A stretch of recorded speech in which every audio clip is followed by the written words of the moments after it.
കണ്ണൂർ കീഴ്പള്ളി വട്ടപ്പറമ്പിൽ ജനവാസ മേഖലയിൽ കാട്ടാന ഇറങ്ങി. ആറളം പുനരധിവാസ മേഖലയിൽ നിന്നെത്തിയ കാട്ടാനയാണ് മേഖലയിൽ ഇറങ്ങിയത്. വനം വകുപ്പ് ഉദ്യോഗസ്ഥർ പുലർച്ചെ 2 മണിയോടെ കാട്ടാനയെ ഫാമിലേക്ക് കയറ്റിവിട്ടു.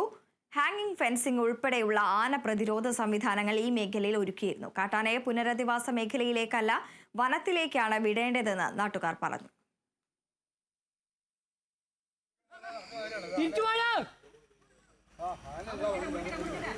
അതിന്റെ പഴയ വഴി തന്നെ കുണ്ടിൽ വീണു.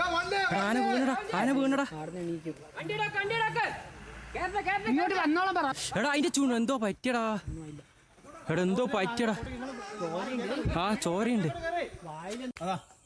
അനങ്ങാടോ അങ്ങുമല ഇതേ കറക്റ്റ് ഫോക്കസ് ഇട്ട് ഓർച്ച് ചെല്ലുന്നടാ.